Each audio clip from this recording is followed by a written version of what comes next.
demo unit was finished, and then I don't know all the reasons. Like as I said, I was as anxious as possible to get off of it. I said I would do the prototype if I didn't have anything to do with any production plans, and they made that assurance to me. And then there turned out to be no production plans, and I don't know whether it was Atari. I believe it was Atari that decided they didn't want to get into that business, which I think was probably a wise decision.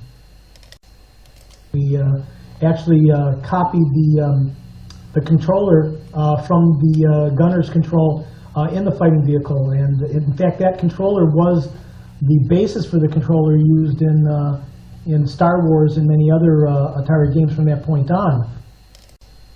One of the people here had taken it on as his project, and basically got me assigned to do it. And I don't have particularly fond memories of it. I lost like 3.5 months of my life living here constantly trying to meet a deadline that they had set up based on a worldwide conference that Army TRADOC was having by satellite.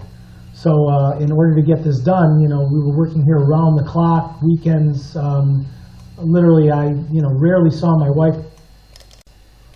But it really wasn't the U.S. Army. It was a group of consultants that were trying to develop an inexpensive training device for the Bradley fighting vehicles.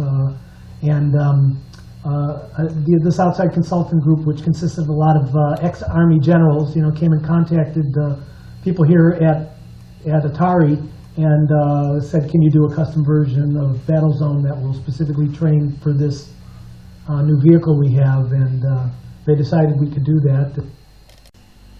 I think one of the really wonderful things about having been at Atari during that period of time of the late 70s, early 80s was the people that worked there, the entire group of people, and not just as individuals, but we not only worked together, but we socialized together, we played together.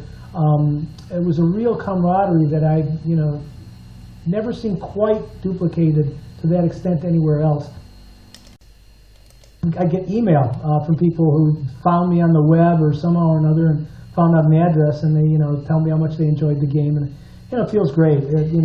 Well beyond any money that might have been made, and believe me, it wasn't that much.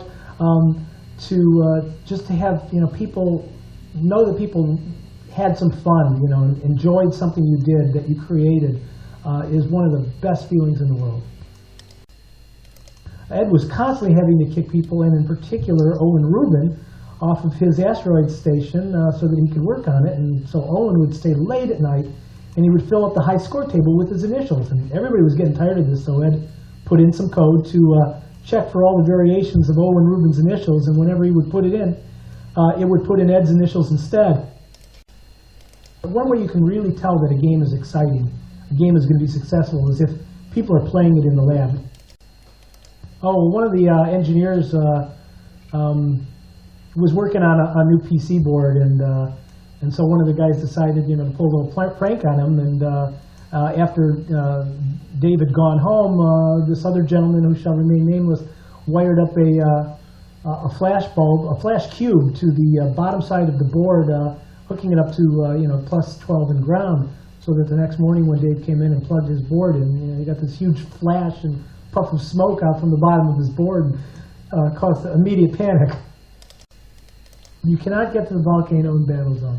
The whole idea with volcano in Battlezone, we wanted to have some background that was basically like a cylinder of wallpaper that you could never get to, that traveled with you.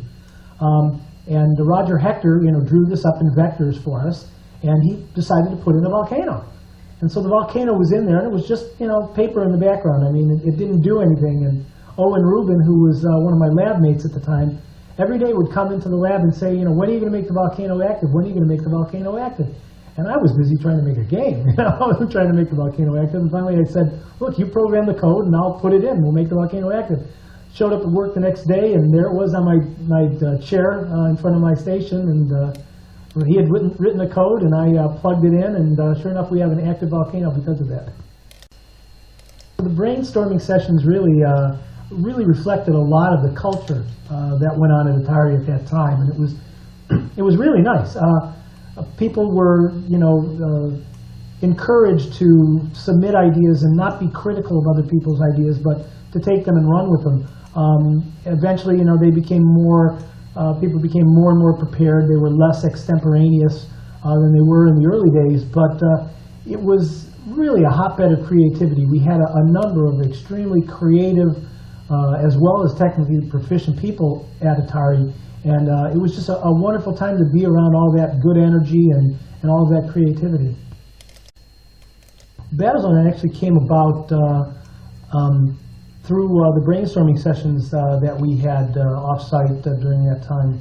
Howard Dellman had developed a pretty powerful vector generator to do vector-based graphics, and one of the thrusts for that brainstorming session was to do a first-person 3D or multiple first-person 3D based games, and Battlezone was one of the concepts that came out of that brainstorming session.